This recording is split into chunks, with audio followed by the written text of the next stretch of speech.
Welcome. Thank you for joining us today. This is Leveraging Juvenile Justice Food Environments to Advance Health Equity, a webinar co-hosted by ChangeLab Solutions and RTI International. My name is Nessia Berner-Wong. I'm a Senior Policy Analyst with ChangeLab Solutions. Before diving in, I want to acknowledge current events that are quite quickly and significantly impacting communities across the country. It's changing the way we work, live, and interact with each other. And in that context, thank you for being with us today. We're really excited to share this topic with you all. And before we dive in, I want to go over a few housekeeping notes for participants. On the left-hand side of your screen is a Q&A box. If you're having any technical difficulties during the webinar, send a question through this box and we'll try to help you out. If time permits, we are also planning on leaving a small amount of time at the end of the webinar to answer a few questions. Throughout the webinar, you can submit questions for presenters in the Q&A box. If your question is for a specific presenter, please remember to identify them in your question. We also anticipate that participants may have questions about COVID-19 response in juvenile justice settings and how it affects food service.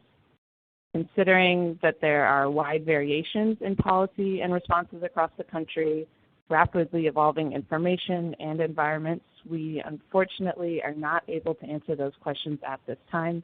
We are happy to field those questions in the Q&A box just to inform our work moving forward and to get a better understanding of what folks are thinking about, but we won't be able to answer them live. And lastly, this webinar will be recorded and sent out with a PDF of the slides to all webinar registrants immediately following the webinar, and then the slides will be coming early next week. So a quick note about who we are.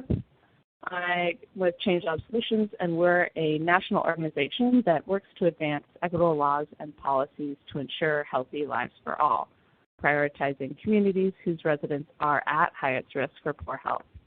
We have a team of lawyers, planners, policy analysts, and other professionals working with state and local governments, advocacy organizations, and anchor institutions to create thriving communities. We are very excited to have a really wonderful group of people with us today to speak about the juvenile justice food environment. I'll have each speaker introduce themselves and their organization in the order that you see them on the screen. So I'll pass it off to Kim to start that off. Hello, my name is Kimberly Libman. I'm the Vice President for Policy at ChangeLab Solutions and the lead researcher on our issue brief called Leveraging Juvenile Justice Food Environments to Advance Health Equity. I'll pass it back to Nessia. Thanks. My name again is Nessia Berner-Wong, and I'm a Senior Policy Analyst with ChangeLab Solutions. Most of my work focuses on food systems policy, including equitable procurement, healthy vending, and federal food policy, and I worked with Kim on authoring the brief that we're going to be talking about today. And I'll pass off to Kristen. Hi, I'm Kristen Giambi with RTI International, and I am a research economist that focuses mostly on food and nutrition programs. And I was the lead researcher on the food environment and juvenile justice residential facilities in North Carolina, which we'll be discussing today. And I will pass it on to Lynn Williams. Hi, my name is Lynn Williams. I'm the Director of School Nutrition for the North Carolina Department of Public Safety, Division of Adult Correction and Juvenile Justice. My position is mainly just dealing with the juvenile justice side of the North Carolina Department of Public Safety. I will pass it on to Lauren. Thank you. I am Lauren Dawson. I am the Communications and Program Associate with Healthy Eating Research.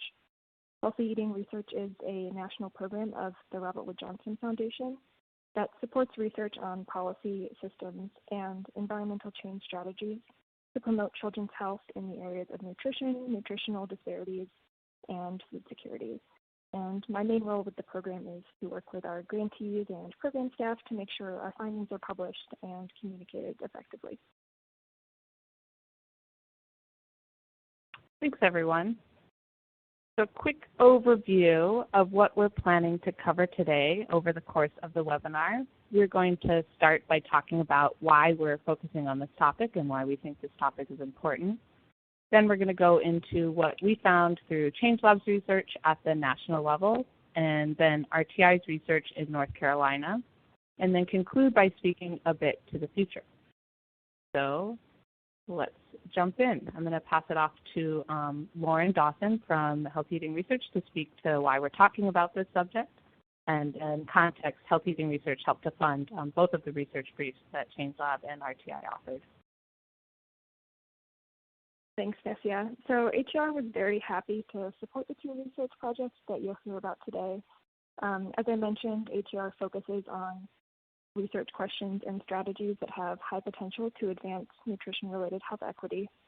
And so we worked closely with the American Heart Association's Voices for Healthy Kids initiative, as well as ChangeLab Solutions and RTI International, to identify juvenile justice food environments as a priority research area. We were interested in this work because juvenile justice facilities are a setting that serves food and has the potential to impact adolescent health, yet there is very little research on these settings as a food environment. So as you'll hear more about through the presentations today, there are also racial and ethnic disparities in which youth are impacted by the juvenile justice system, which means this work also has implications for health disparities. So with that, I'll pass back to ChangeLab Solutions to talk about their study. Thanks, Lauren. This is Kim Libman. I'm going to, in the next few slides, I'll provide some context for why juvenile justice food environments are important settings for advancing health equity. Then I'll share an overview of our research methods and some key findings. Health equity is an important goal worth defining at the outset of today's discussion. According to the Robert Wood Johnson Foundation, health equity means that everyone has a fair and just opportunity to be as healthy as possible. Achieving health equity requires removing obstacles to health such as poverty, discrimination, and their consequences, including involvement with the criminal justice system and limited access to healthy food. Research and advocates have drawn attention to the public health consequences of mass incarceration and its contribution to racial health disparities in the United States. The United States incarcerates more youth than any other developed democracy, and in the U.S., African Americans, Latinos, and Native Americans are disproportionately burdened with diet-related health conditions such as obesity, diabetes, and cardiovascular disease. These same groups have the highest rates of youth incarceration. Inequities in youth incarceration are linked to factors such as exclusionary discipline policies and adverse childhood experiences, which are sometimes called ACEs. We know that for youth involved with the criminal justice system, increased length of incarceration is associated with worse mental and physical health in adulthood, including higher rates of obesity and hypertension. Youth incarceration is also associated with significant weight gain that increases with length of stay while youth are incarcerated. However, some evidence suggests that improved diet and nutrition may positively influence the mental health and behavior among incarcerated youth. So while food environments within juvenile justice facilities influence the health of young people both during incarceration and long term, there has been little research on the policy levers to improve them and their impact on health equity. Before describing our research methods, I want to acknowledge that health inequities associated with incarceration are also influenced by structural discrimination across multiple sectors of society, and that we know there are important advocacy efforts working to reform and even abolish the criminal justice system as we know it in the United States. We support these efforts, and we believe that as long as there are young people who are incarcerated, we have a duty to ensure their health and safety during their involvement with this system. Our research looked at the evidence linking the food environment in juvenile justice facilities to diet-related health inequities in the U.S. and sought to identify potential policy levers for improving the nutrition-related health outcomes for youth who are incarcerated. Our research methods included a review of peer-reviewed and great literature, a review of relevant federal, state, and local policies and laws, an analysis of publicly available demographic data on young people in juvenile justice facilities, key-informed interviews, and participation in expert convenings. Individual interviews and convenings included folks like a former juvenile justice facility food service director, representatives from private food service providers that contract with correctional facilities, a family member of an incarcerated individual, and food policy advocates, among others. The national data on young people in juvenile justice facilities that we're going to present today and the types of facilities where they're housed was sourced from the 2015 census of juveniles in residential placement, which was the most recent data available from the source at the time we conducted our research.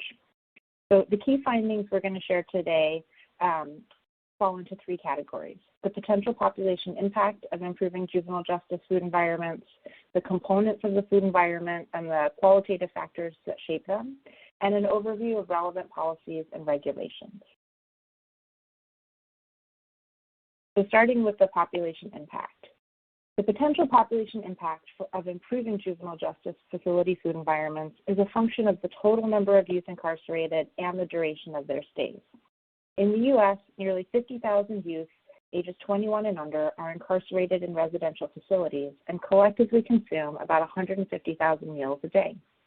The length of stay in a juvenile justice facility compounds the impact of the food environment on incarcerated youth. We know that 8% of these youth had been held for over a year, 23% had been held for 6 to 12 months, and 67% had been held for 1 to 6 months. There are stark racial disparities in rates of youth incarceration. African American youth are incarcerated at the highest rate as compared to their Latino, Native American, and white peers. We include detailed rates in our issue brief, but just to say that for African American youth, their rates of incarceration are nearly twice as high as for Latinos, and for them it's nearly twice as high as for Native Americans, and for them it's nearly twice as high as their white peers. The map on this slide shows that the 4 states with the largest populations of incarcerated youth are California, Texas, Pennsylvania, and Florida. The next one in the list would be Ohio, and if you take those 5 states together, you have about 1/3 of the total population of youth who are incarcerated in the U.S. And so we're identifying those as potential targets for advocacy action based on population impact. I'm going to turn it over to my colleague Nessia to walk you through the rest of our findings. Thank you. Thanks, Kim. So the next part that we looked at in this preliminary research was the food environment components, or what makes up the food environment in a juvenile justice setting. And the food environment in any setting, and including juvenile justice facilities, is shaped by broader food systems.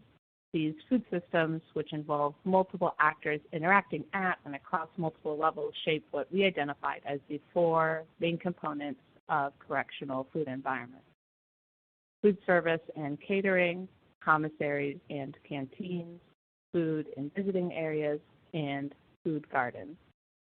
These components help us at the facility level to identify the programmatic and environmental mechanisms that directly affect the food served. So to do a brief overview of these 4 components, I'll begin with food service and catering. All residential facilities provide meals, but they do it in a variety of ways. Some have kitchens on site, others have food prepared off-site and delivered, and some contract with food service management companies which manage the entire process from food production to service. And this is where procurement and contract standards and nutrition policy come into play to influence the menu. Next, we have commissaries and canteens. Some facilities have in-house shops that sell food and other personal items. These might not always be covered by nutritional standards set for meals served. Facilities that participate in federal meal programs, for example, must meet nutrition requirements like smart snacks, but only during the school day. Products available can be unhealthy, and as one of the few places youth living in detention facilities exercise autonomy, changes could be a sensitive issue for youth and staff and should be taken into consideration. Food in visiting areas, this mostly includes vending machines. Items stocked here may be influenced by state, local, or facility-level vending policies and are accessible mostly by staff and visitors. Food gardens, these may exist as part of educational or vocational training programs. and are sometimes used to produce food for a facility's food service. Overlaying the food environment in each facility, there is also broad variation in the governance of juvenile justice facilities and their food environments, depending on the facility type, the jurisdiction, and the state and local policy landscape. So first, you have juvenile justice facilities that fall into two broad categories with implications for the policies and regulations that shape their operations and food environments. You have public, which are operated by state and local government agencies, and on the other side, you have private, which are operated by private nonprofit or for-profit corporations and organizations. So with these two categories sort of running through the rest of the governance landscape, you have at the top level federal governance. In the context of food environments, this is mostly applicable in federal nutrition assistance programs, which only public and private nonprofit facilities qualify for, and are referred to in these programs as residential child care institutions. This would include the National School Lunch Program and the School Breakfast Program. Just like schools, participating facilities are required to comply with the rules and regulations of those programs. This includes requirements for procurement, nutrition standards, and meal service timing and duration. They may go above and beyond these requirements, but these are a minimum. Another layer are state and local laws and policies, which can regulate facility licensing, procurement, contracting, nutrition, and meal standards. These come in many shapes and sizes and can include executive orders at the state and local levels, state legislation, local policy, and contracting languages. And some examples of these include in Massachusetts, the governor signed an executive order which requires state agencies responsible for food purchasing, which includes state correctional agencies, to purchase food that meets certain nutrition standards.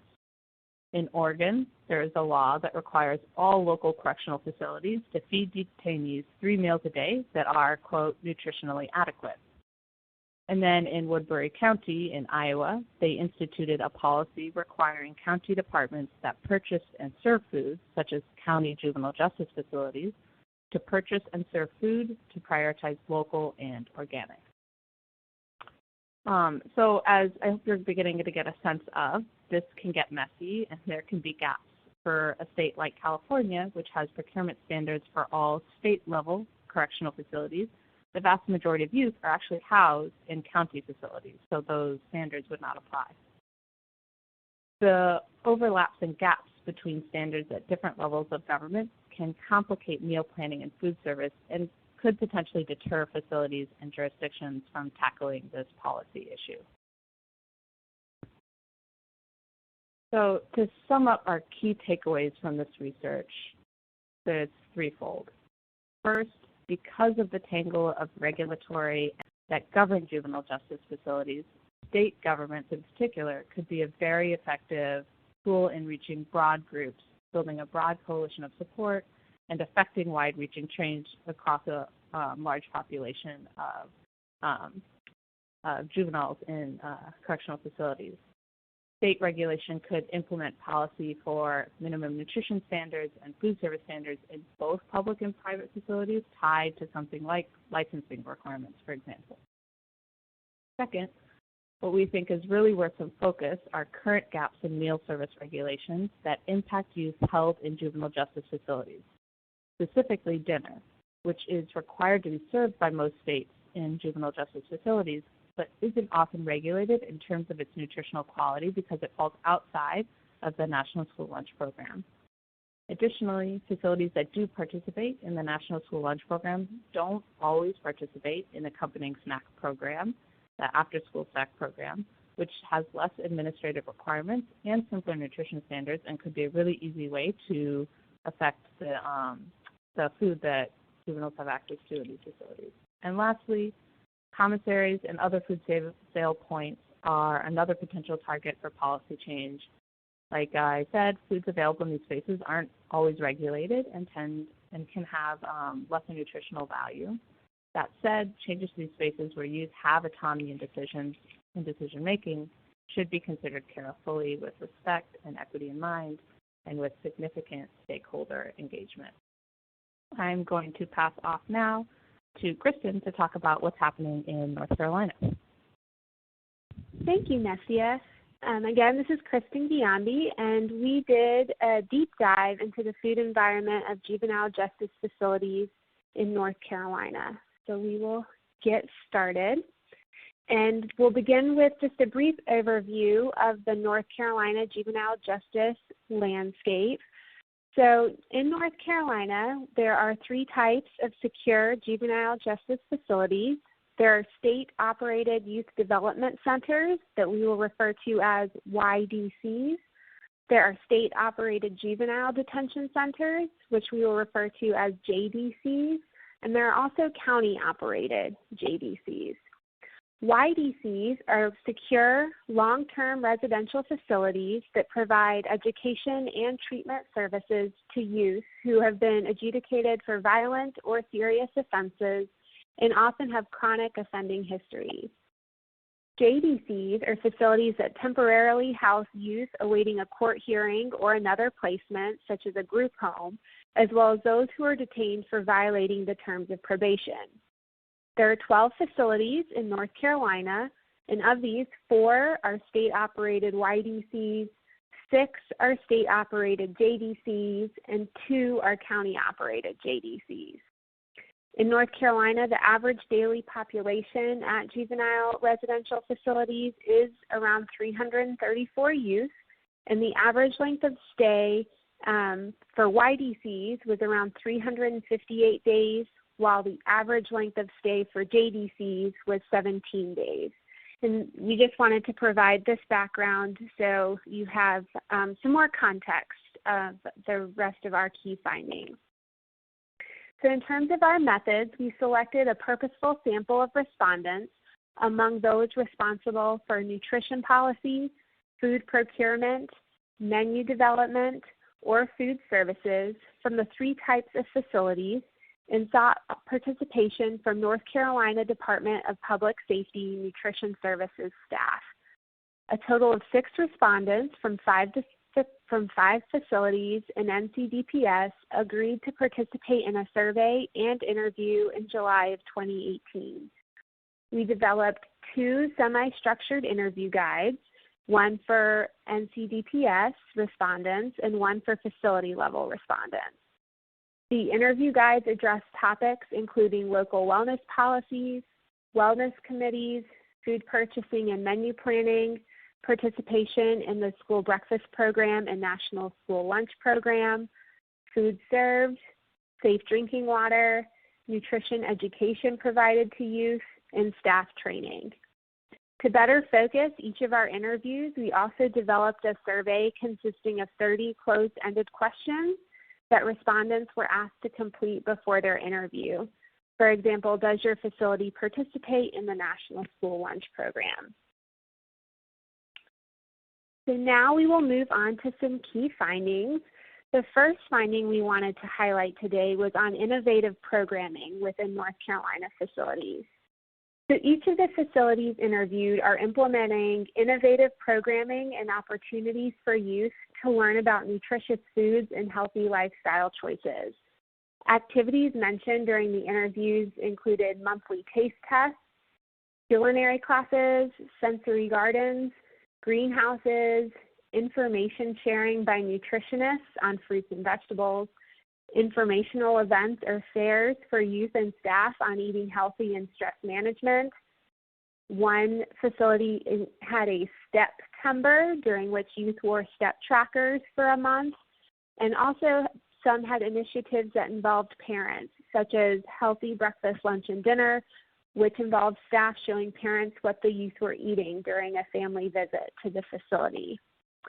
One state-run JDC respondent emphasized that the facility tries to plan something each month for the youth to provide nutrition education, such as celebrating National Watermelon Day with fresh watermelon, playing food nutrition education games, and doing other outdoor activities. Another state-run JDC offers Serve Safe training, which is a food and beverage safety training and certificate program administered by the National Restaurant Association. 4 of the 5 facilities we interviewed have a garden that is tended by youth, and the facilities can serve garden produce as part of their dinner meals. The youth are not allowed to use tools due to physical safety and security concerns, but they can pull weeds, water, and plant. And all the respondents said that eating spaces have posters or bulletin boards that promote wellness and contain nutritional information. And this slide has an example of one of these boards from one of the facilities we interviewed. Next, we'd like to highlight that in North Carolina, the facilities are required to participate in the school breakfast program and national school lunch program. The North Carolina state law does not require the facilities to participate. However, now North Carolina DPS wellness policy requires all facilities under their jurisdiction to participate in these programs to save money on food costs and ensure healthy meals are provided to the youth. As a result of their participation in these programs, facilities must comply with USDA's requirements for meal patterns and nutritional standards, and for the timing of and duration of breakfast and lunch meals. However, facilities do not participate in offer versus serve because facility staff members plate and deliver the food to youth due to physical safety and security concerns. The Child Nutrition Program Administrator at NCDPS, who you will hear from next, is solely responsible for determining the menu for each meal for the state-run facilities.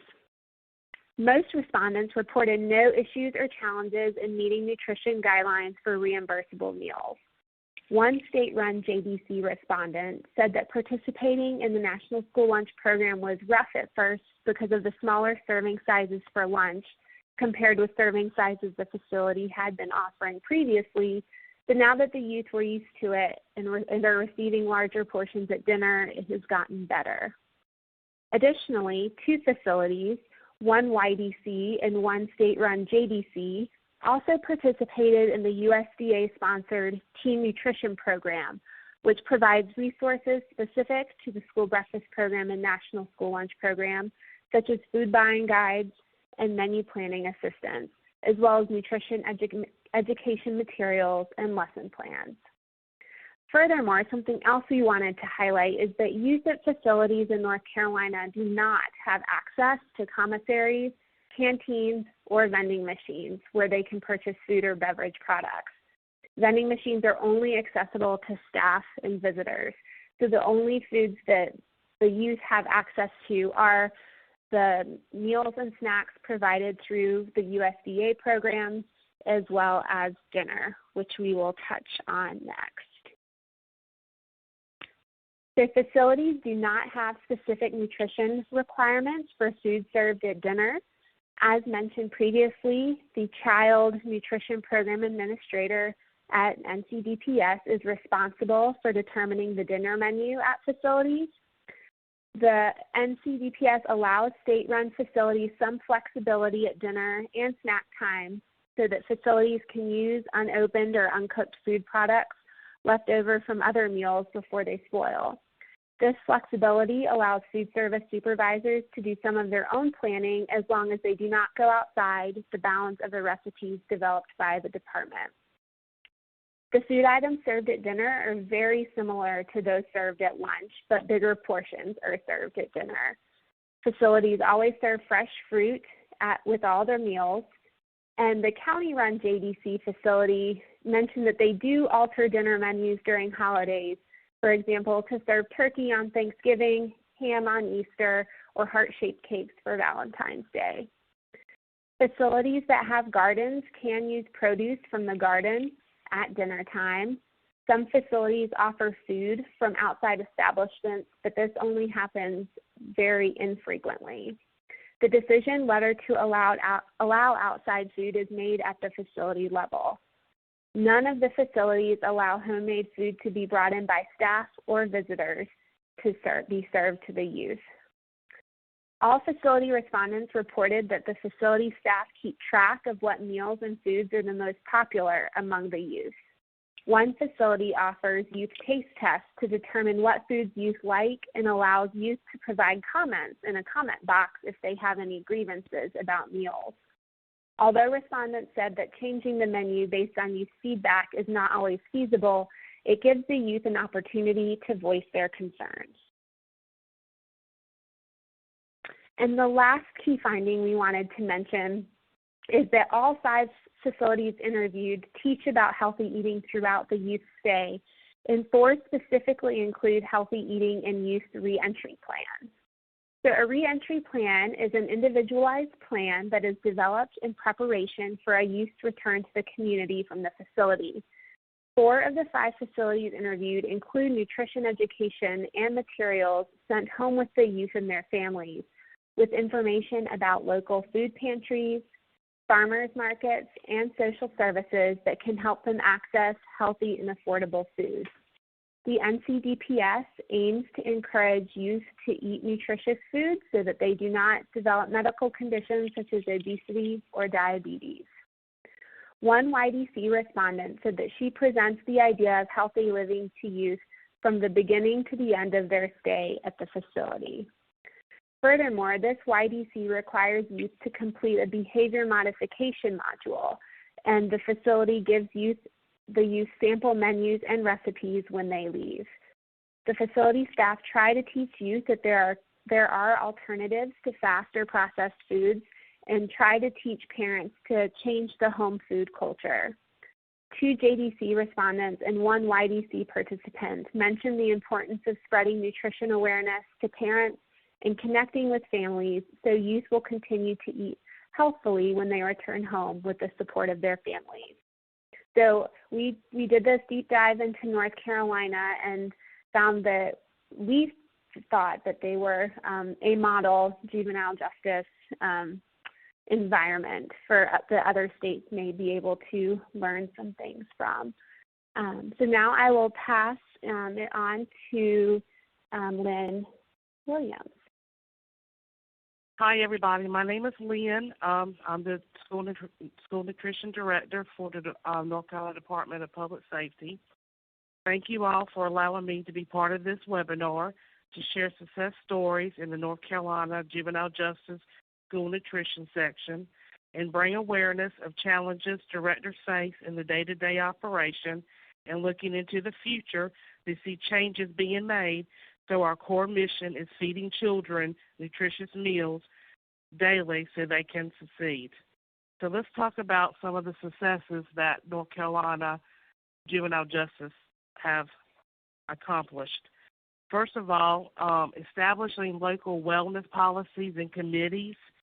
A little bit of history about that is during the Child Nutrition and WIC Reauthorization Act of 2004, all LEAs with a federally funded school meal program were required to develop and establish a local wellness policy for schools that address nutrition and physical activity, and was further strengthened by the reauthorization of the Healthy Hunger-Free Kids Act of 2010, where LEAs, like juvenile justice, must fully comply with the requirements of the final rule by June 30th, 2017.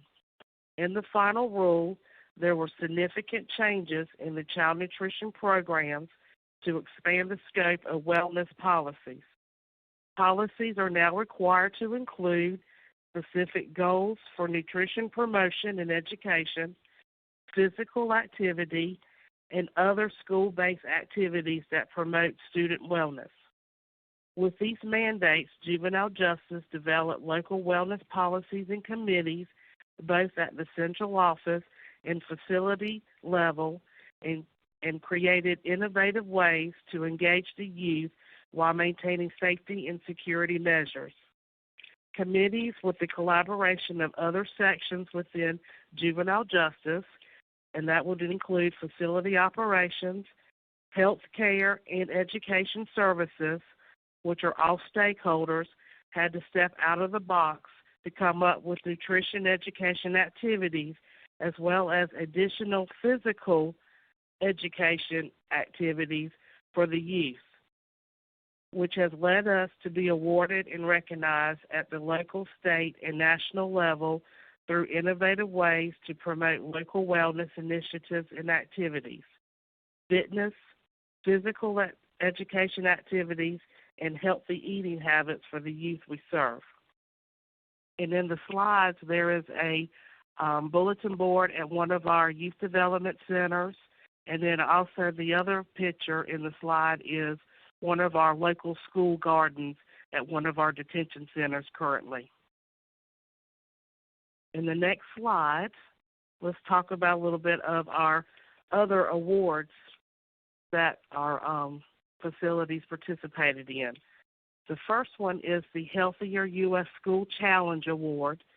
That was a certification initiative established by the USDA Food and Nutrition Services to recognize schools that are creating healthier school environments through their promotion of nutritious meals, physical activity, and nutrition education. Juvenile Justice was awarded and received national honors at the Silver Ribbon Award criteria, where each facility received a $1,000 grant, banner, certificate, bragging rights, of course, and recognition on the Food and Nutrition Services website. The $1,000 was used to help implement even more local wellness activities at those centers. The next one is the USDA Best Practice Award. The purpose of this program is to encourage and reward outstanding practices in school food service authorities. Juvenile Justice has been recognized with increased participation for breakfast in the classroom, promoting a healthy school environment, farm-to-school program, and leadership development and training to achieve professional standards. Another success story is the Golden Key Achievement Award, which was sponsored by the North Carolina Association of North Carolina. The program is a set of criteria designed to recognize the great accomplishments in a single school, to promote benchmarks of excellence, to promote activities using current program regulations and best practices, and fosters ongoing professional development and improvements in the school nutrition environment. Juvenile Justice has had several facilities to receive first, second, and third place plaques at the statewide level. Another success is the Partner in Education Award, which is sponsored by the School Nutrition Association of North Carolina. The award is designed to recognize outstanding professional performance through continuing service and leadership in nutrition education at the local level. Collaboration with Juvenile Justice Education Services, youth have been able to engage in nutrition education activities in both the dining room and classroom setting. The next one is made by Milk Carton Contest, which was sponsored by Evergreen Packaging.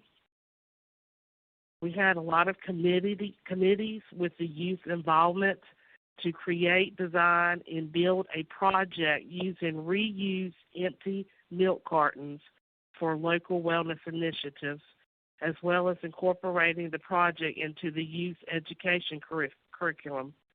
We have had several of our facilities enter entries in this contest, and on the slide you will see two pictures from some of the centers that created their designs, and we entered it, and of course we were, running against a whole bunch of the school systems, state, nationally, so it was just good for them to actually be able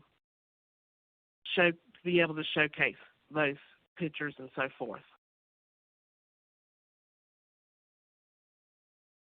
Another success story is the Culinary and Creative Arts Competition that is sponsored by the School Nutrition Association of North Carolina. The Juvenile Justice Food Service Professionals are members of the School Nutrition Association, where they can network with peers, share best practices, learn, develop, and acquire new skills, work on issues from a national perspective, grow professionally, and make a contribution to the school nutrition profession. Through the years, Juvenile Justice has had several of the food service supervisors, including some of the staff and central office personnel, to serve on association committees. Some of the food service supervisors have served as district directors and as well has been asked to be co-chairs and chair on steering committees. We have had several food service cooks and supervisors enter into the culinary and creative arts competition and receive top honor recognition with first, second, and third place ribbons, plaques, including Best in Show. And as you see, there's a few pictures on the slide of some of the accomplishments of what the food service staff have been recognized for. Even though our awards and recognition are a way to showcase our school nutrition programs, there are also many challenges to face as a program operator. And the next slide are some of the challenges that I feel like that I'm facing as a school nutrition director. First one is complexity of child nutrition program requirements. Program operators overcome operational challenges that limit their ability to manage these programs efficiently. For Juvenile Justice, trying to fit our unique operation in a world where regulations, mandates, policies, procedures are written for system-wide school districts to implement, there really isn't a lot of resources geared towards residential child care institutions. And it leaves other LEAs to figure out how to be compliant and or remain compliant. Another challenge is the procurement processes and guidelines. Following strict federal procurement processes to secure contractual services for food and supply products are very challenging. Writing bid contracts and product specifications for a K-12 program and other required documents to meet the procurement process are overwhelming. Managing and providing oversight of multiple contracts with limited resources, personnel is another challenge. Locally procuring for fruits, fresh fruits and vegetables, finding local farmers who are GAP certified and are willing to go through the GAP certification process can be very difficult to find. And the GAP certification, what that means is they have to practice good agricultural practices. Working with mainline food distributors and or vendors to submit bids have been a challenge for us, especially this past year. Juvenile Justice had to engage in conversation with mainline food distributors to get a better understanding of why bids were not being submitted. And the reason was the fact of our geographical location of the facilities within the state, which has led us to basically divide the state in half so distributors would even consider submitting a bid. Our state agency does a great job providing technical assistance and workshops to help navigate the procurement process. Another challenge is menu planning and trying to find whole grain rich products and to find those to meet that certain criteria. Developing nutritious cycle menus, finding acceptable whole grain rich products youth will enjoy eating while meeting meal pattern and dietary standards are challenging. Menu planning is like a puzzle. Finding the right balance of food components to meet meal pattern requirements and dietary standards can be very stressful, especially when you try to move food components around and or change out the food components. Currently, Juvenile Justice follows a 4-week cycle menu for breakfast, lunch, supper, and snack with some flexibility at the facility level to provide supervisor choice items or menus on their supper and snack menus. Another challenge that we face is recruitment and retention of highly skilled food service professionals. We are finding it hard to recruit and retain highly skilled food service professionals, which I'm sure that is probably the norm nationally. Moving forward into the future, streamline overly complex child nutrition programs. Streamline regulations so our core mission is feeding children. Another thing I would like to see,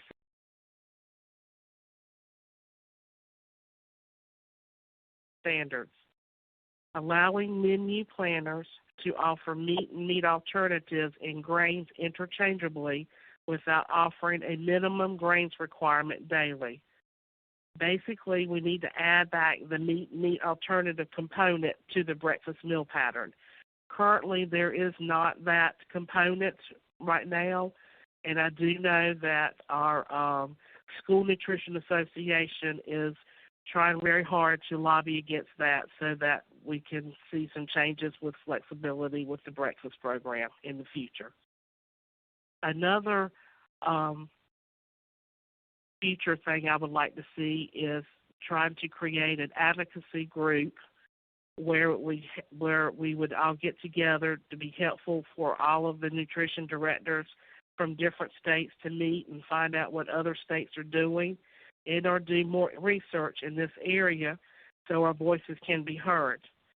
Provide areas of improvement to policies, procedures, and practices, and also just share what's going on out in the other juvenile justice systems nationally.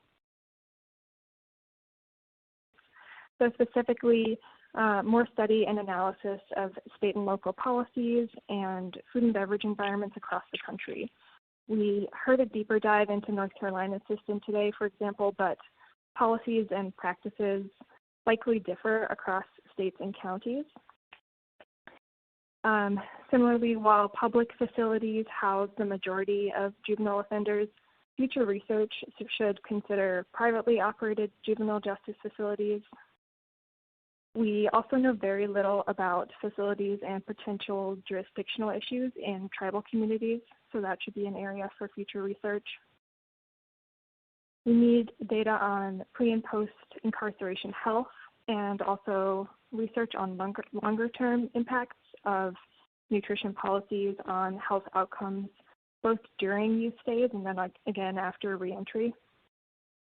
And we generally need more research on the connection between nutrition, behavior, and mental health. And finally, we also need data on food spending and budgets, as much of this is not publicly available. So as Lynn also mentioned, it will be important to continue to communicate and create an advocacy group to discuss any operational barriers and perhaps share best practices among directors nationwide. And in addition, the development of a learning community for juvenile justice nutrition professionals would be a useful place to exchange strategies and practices related to improving the food environment. So now we will move into a few minutes of Q&A. So I'll start with a few questions we've already received through the chat, but please feel free to continue submitting questions, and we'll try to get through as many of those as we can. First of all, I also did want to mention we got a couple of questions about where to find some of the statistics mentioned, and this can be found in the full research briefs that are available through the organizations presenting today and also on Healthy Eating Research's website. You can just search juvenile justice there, and you will find them. So first, we did receive a couple of questions about actually engaging with youth in these facilities. So did any of the research teams have an opportunity to talk with youth in the facilities about their firsthand experiences with food? And if not, do you know if this is even an option and if special permissions would be needed? Hi, Lauren. This is Kim Lippman from ChangeLab Solutions. I will offer a little bit of our experience and then see if Kristen at RTI has any thoughts to add. We had hoped to speak to youth who had experience with being in juvenile justice facilities about the food that they had while they were incarcerated. But for those that are familiar with the IRB or kind of like ethics standards for conducting research, folks who are under 18 are already kind of like one level of protected class of human subjects for research participation. And then folks who are incarcerated are like an even another protected category. So if you put those two together, it's the ethics of talking to folks who are under 18 and incarcerated are really challenging. The strategy we tried to work around was to talk to folks who had had previous experience being incarcerated, but our study was a rapid response study, and in the time frame that we had to do the research, even though we reached out through several kind of social service programs for those young people, we weren't able to get anyone who was willing to talk to us. Kristen, I don't know if you have anything that you would want to add. The only thing that I'll say is it's definitely something that we would love to do, and we think it's a really important perspective to bring to this work. Yes, I will echo what Kim said, both on the difficulty of talking to these youth and the importance of trying to do this in the future. And because of knowing these things when we were putting together this grant and knowing the rapid response turnaround time, which ours was as well, we focused on doing sort of a higher level analysis for this first project. Since there was little information out there to begin with, we decided to take this first step and then hope that we can get some more funding in the future to continue this important line of work.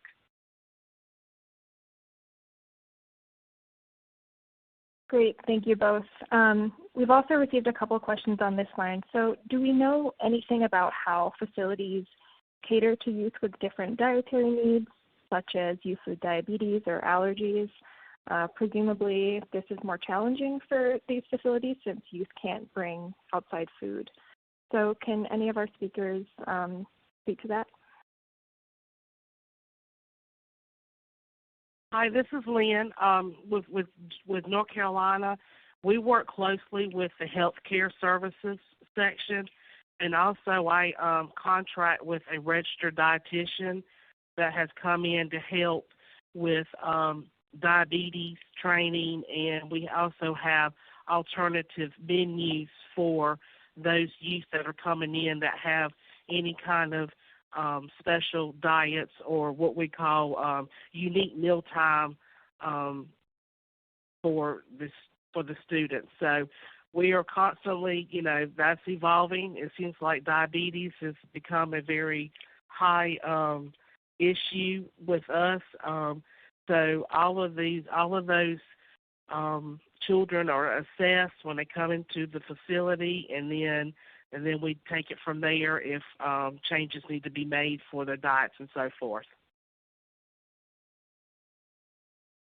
And this is Nessia from ChangeLab. I'll add that any residential child care institution that is participating in the National School Lunch Program is required to make accommodations for children with disabilities or with a medically necessary diet, so allergies or a special textured diet. So that is a requirement, and the state agencies will usually support local agencies in making those modifications and procuring the right food for that.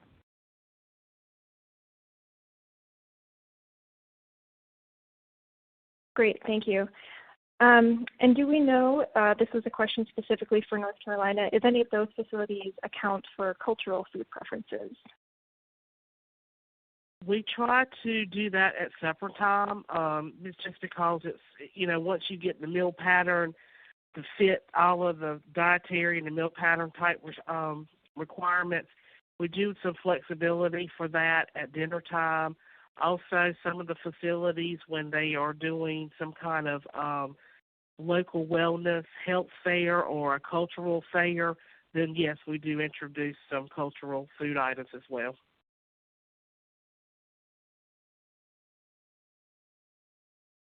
Thank you.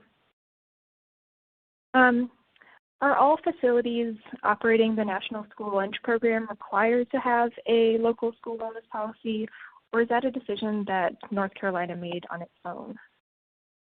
No, it is a requirement to participate in the National School Lunch Program.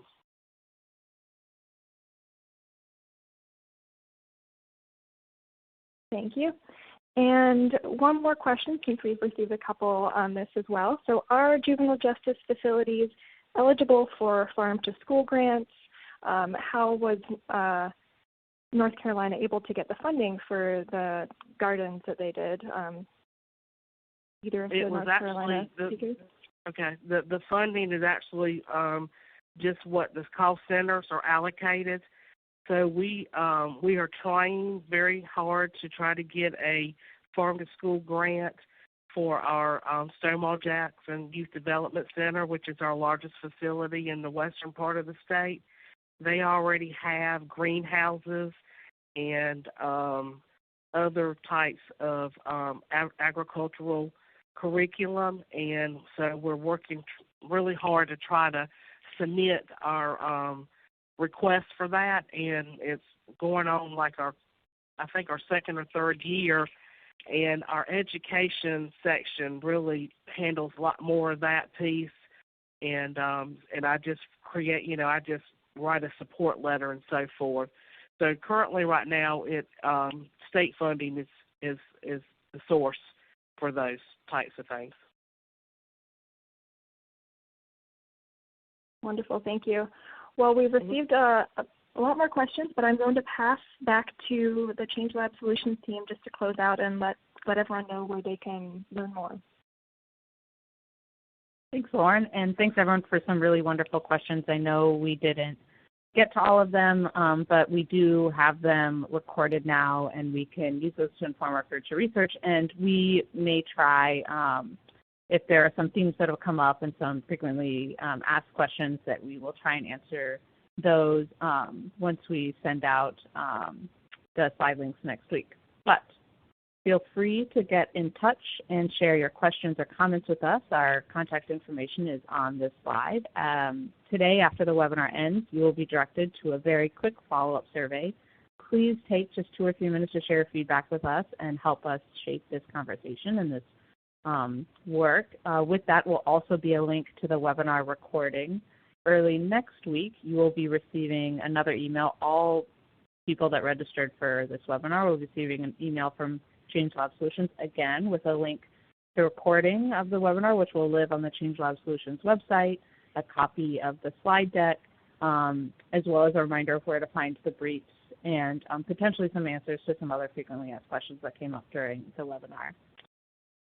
And finally, a really big thank you to all the speakers today. It was really wonderful to have everyone together and speaking to this. And thank you to all of the participants for joining us today. And that's the end of the webinar, and we'll hopefully continue this conversation with all of you offline. Thank you a lot. Bye.